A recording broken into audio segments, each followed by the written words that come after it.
Good day, welcome, or good evening to you. I'm Peter Stein, Senior Programmer at Frameline, and I'm so pleased to be welcoming to Frameline Director Agnieszka Holland with us from Paris. Hi, Agnieszka. Welcome to Frameline, and thank you for your beautiful film, Charlatan. Thank you, Peter. I would be really happy to be with you in person because I'm a little fed with Zoom and this kind of the connection. But like that, I'm saving the travel, and we can still talk. Exactly. I'm really, thank you for your invitation and for showing our film. Well, it's really an honor. You've directed, I think, more than 30 films, multiple awards in many countries, 3 Oscar nominations, but Charlatan is your first film to play with Frameline, so this is a special honor for us to have you here, even if it's virtual. So the natural question for me to begin with really is how you came upon the story of Jan Mikolášek and why it resonated with you. Why it resonated, of course, I don't know. It means it's something so, viscerally intuitive. Why you respond to the script or to the story or to the event or to the book. And of course, afterwards, I am doing some kind of the rationalization, and I am telling it's because that and that and that and that. But I read the script with the good faith because it was just after I did another thing in Prague. I enjoyed very much working. I enjoyed the movie called The Burning Bush. It was miniseries actually. It was pretty tragic, but it spoke about my youth in Prague because I studied in Prague. So my connection to this country and to the city and to the history and to the culture is very personal and very deep. And after having such a happy experience with Burning Bush, I was well disposed. And when another young Czech screenwriter sent me his script about Jan Mikolášek, who I never heard before about, I read it and I found that it's mysterious, it's intriguing, it's original, it's complex, and it's unpredictable. And in the same time, it meets several subjects which I touched in my previous movies. And now here, in many layers, those subjects are somehow, those questions are somehow united. And I think that what I really liked was exactly the ambiguous complexity of the character, that you cannot say that the guy is good or bad, that is a constant fight inside of his soul.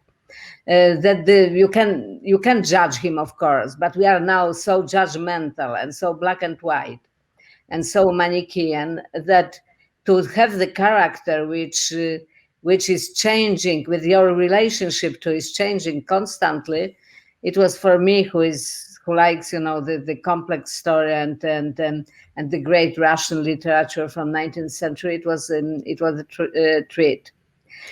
So I think that it was the main thing, but it was like somebody who is so great with the nature, who takes all his strength from the nature, and can really heal people and help people because of his deep knowledge and connection and understanding to the nature, and in the same time he's unable to accept his own nature. It means his own identity, and I found it tragic and quite relevant, especially in the country like my native Poland or Hungary, actually, which passed 2 days ago or 3 days ago the law which refuses using LGBT propaganda in the school and public institutions, very much like Putin's laws. And I think we are close in Poland to the same kind of the legislation. And I'm fighting with that, and I try with my friends to do everything to help the foundations and activists who are fighting. Well, that's one of the most interesting things about the film, and in some ways about your whole body of work. You mentioned the ambiguity, the moral ambiguity that Jan Mikolášek represents He may be saving lives. He may be tricking people. He's certainly making more money than most people around him in Czechoslovakia. And your own films are very, and your life as a political advocate and activist is very certain about causes. You spent time in prison in Czechoslovakia for resisting the oppression during the Prague Spring. And yet you're making films in which some of your central characters are really morally ambiguous. So in order to make a film about this man, for example, did you have in your own mind that you had to make up your mind as to whether he was a charlatan? Well, it means I made the mind about his capacity to heal pretty quickly, because it was so many documents and so many statements and written documents coming from the official medicine, that what he was doing was very often quite revolutionary, efficient. So he was really healing people, and it wasn't any kind of the shaman, kind of the quality. He knew the herbs, medical herbs, better than anyone, and he was very inventive and creative in using the combinations of that. And he had this intuition, and knowledge, practice, to recognize the sickness just by watching the urine of the patient.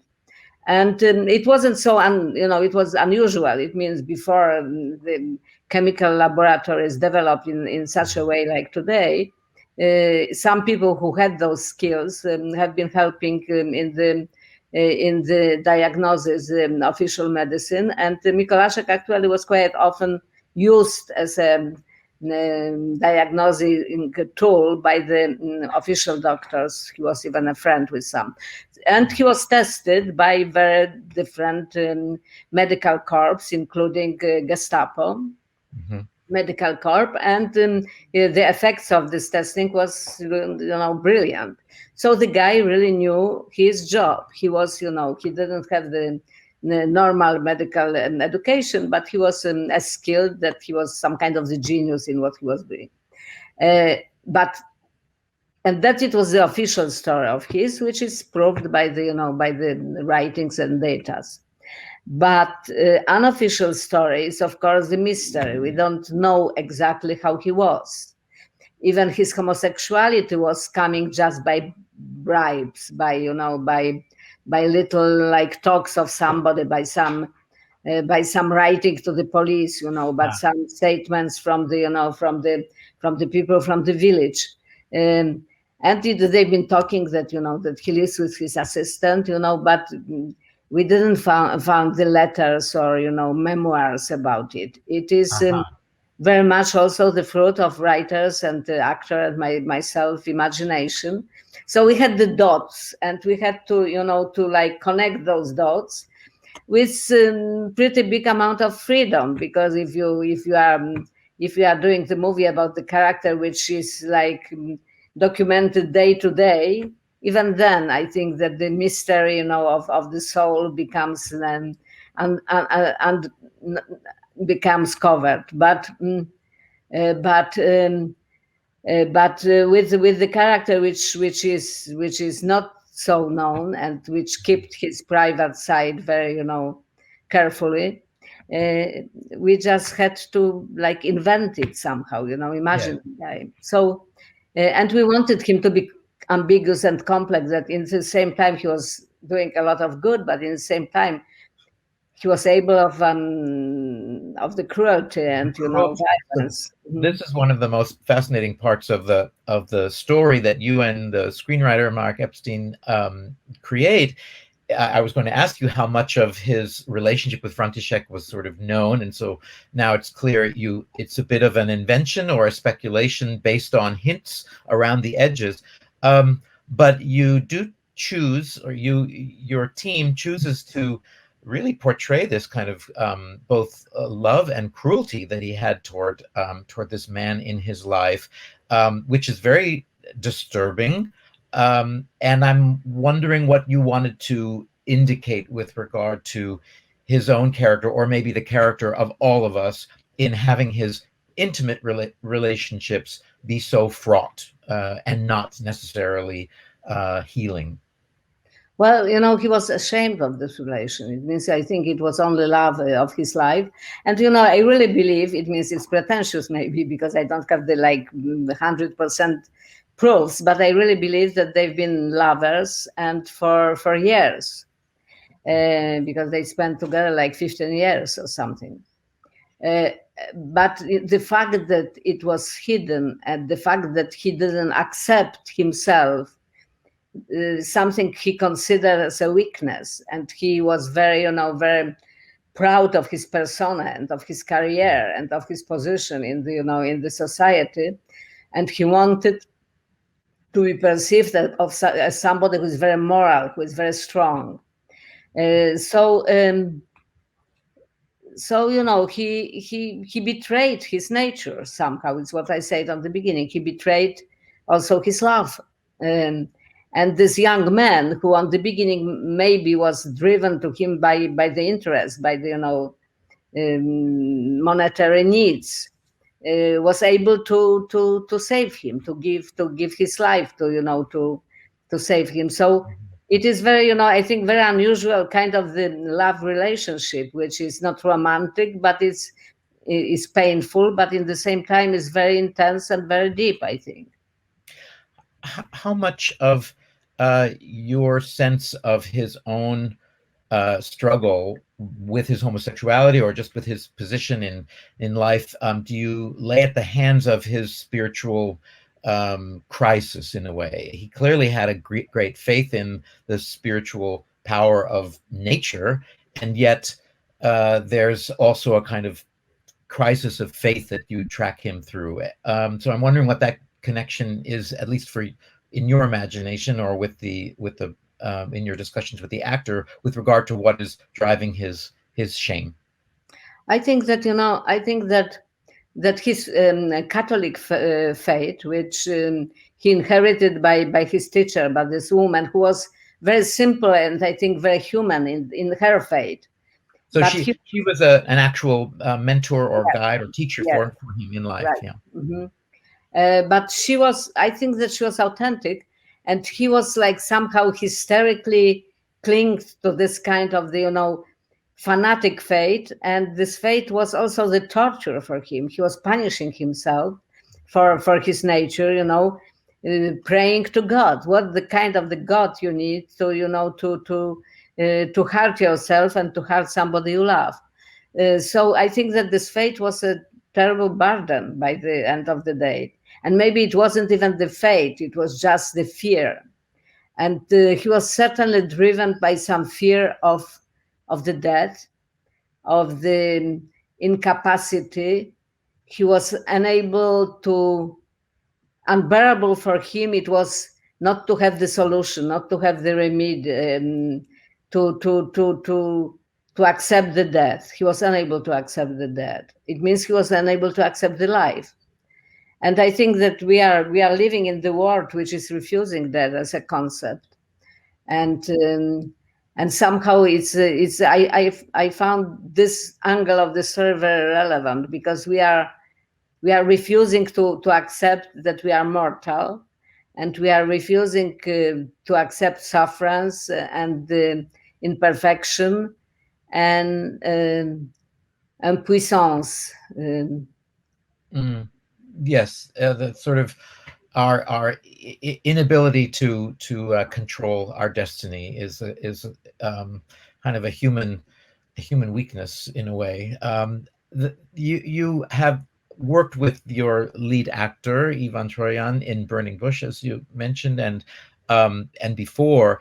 How much of this internal sense of this character did you talk about with him? Is it sort of unspoken? How processed through is it? And how did you work with him? And I also want to hear about how you came to work with his son, playing the younger version of Jan. But Ivan is one of the most established and beloved Czech actors as well in the theater, like in the movies and television. And certainly it was impossible just not to talk to him, because he is extremely conscious and conscientious and intellectual kind of the actor who analyzes everything and needs to know, and every word of the dialogue is for him something which he has to think through. So we had some kind of the struggles because he didn't want this to treat too much this dark side of Mikolášek. He has the tendency to embellish or make more noble his characters, because he is a very noble man and very, very, very special man. So it was for him difficult on the beginning to accept that the character he identified with, because when he's acting, he's identifying with the character, that he is an imperfect man, that he has such a terrible flaws somehow. And so we've been like a bit struggling, I was like going into the dark, and he was like taking him to the light, which actually I think is good, because it was exactly what was the dynamic of the of the story and the character.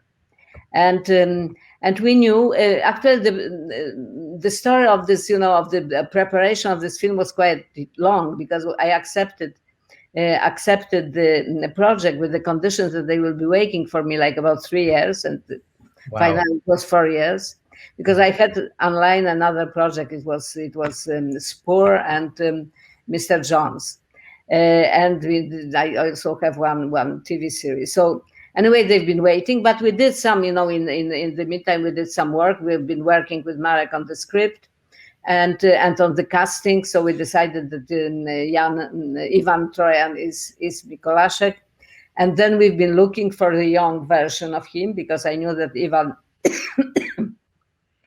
with the help of very good, makeup artists, will be able to play the character from 40 to 60, but 20, no, even Right. it will be not, I didn't want and didn't have money to do what Scorsese did in Irishman. Right. No. Right. Anyway. Or Benjamin Button, or any of them. So we've been looking, we've been, trying several young actors who has some similarities, physical similarities to Ivan. And just before we started the regular prep, young man presented himself in the casting director office, and it was second Ivan's son. Ivan has 4 sons, and I knew that he has 4 sons, but I didn't know that the second one, Josef, is so much like him, and that he is like has aspiration to be an actor. And when we started, he was 14 years old, so he was way too young to even, consider him. But when we finally started, when we approached the principal photography, he was 18. And when he was tested by the casting, immediately everybody jumped and said, it's him. So, and Ivan actually was very, very like shy about it and very happy. It was very touching, Once Once we shot 2 scenes simultaneously. My daughter shot with Josef, and I shot with Ivan on the locations close to each other. Yeah, we are doing it quite often with her. That's wonderful. It's a whole family affair. Yeah. And we finished sooner with Ivan, and we came like slick to to this set, and he was watching his son acting, and he had like the tears, running his cheeks. So it was really touching. I think he's very proud of him. He's proud, I think. Yeah, and he has reason to be. It's a really beautiful performance by the son, and only unfortunate that in this particular screenplay they can't have scenes where they actually play together, and maybe that's in the future. I once had a chance to ask Stellan Skarsgård whether that was one of his aspirations, because he has these wonderful. Right. He has 7 children. Yes, and most of them are acting. So, I know 3 actors, but I think that the youngest generation is knocking on the door. Exactly. And one thing I did want to ask you about from a craft standpoint is you do have this big sweep of a story in several different epochs, several different regimes.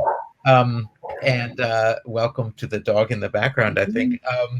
And so I'm wondering how you worked with your cinematographer to plan out a look, a feel. Some people like to do the flashbacks in black and white or the different kind of styles. How important was it for you to differentiate the look with regard to keeping track of the time period? You always need some kind of the trick, the formal idea, because it will be, it's very easily, it's confusing. Even if here it was so clear, that we are going back to the past, that I was not so much afraid about the confusion, but I wanted to show like different state of mind of the character, different perception of the world, different sensuality, and we decided the opposite. Mostly the flashbacks are black and white, and we wanted to do it opposite because this communist reality was so monochromatic. His villa, but also prison, also the court.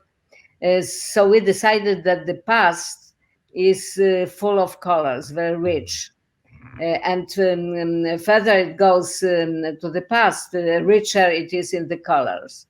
So it was like, and also the moment when he's the happiest with Franciszek, when he feels free with him, and this love has something so, joyful and natural. Also the colors are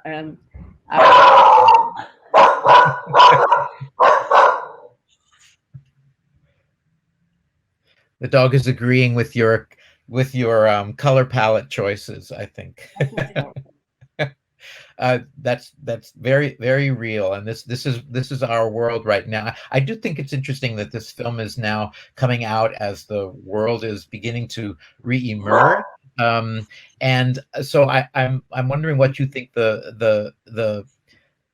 you also made it during, at least in the United States, a very to my mind, dark and repressive time, and it's coming out maybe when there's somewhat more optimism. How much does the present political reality affect how you approach a story? How much does Charlatan reflect where your critique is of the regimes around you, whether in your native Poland or in as you mentioned, in Hungary? How much should we read into that? Well, I think that it's in me, in my vision of the world, of course, but this movie is not openly political or even relevant like Mr. Jones is, for example, which speaks very openly and directly to some very, actual questions. And this one is much more, as I say to myself, disinterested. It means that I did this movie with some kind of the inner freedom, that I don't need to address the issues, only that I can, like, think about the mystery of the man. But in the same time, of course, the fact that we are coming back to the world which is mix of the populist, fundamentalist, authoritarian and totalitarian, and the people are losing the faith in human rights and democracy. It's very dangerous, and I feel this, this cold breath of the past coming back, and you can feel it, and also in Charlatan. But I think that somehow, the story is timeless as well. At least I hope. It is rooted in the history and it speaks to the present. But in the same time, I imagine that this film you watch in 20 years and it will be fine. I think it will not age too much. Well, that's part of your artistry, is finding stories from the past that can resonate over time, not only in our own moment, but I think you're right, in years to come. Agnieszka Holland, thank you so much for sharing your film Charlatan with us. if people want to be able to see it on the big screen, I know that Strand Releasing is going to be bringing it out in the States, but we're so honored to be able to share it with our Frameline audience this summer. And thank you for all of your work, past and future. Thank you, Peter. All the best to the audience, and we'll meet again in the big theaters. Indeed. Thank you. Bye bye.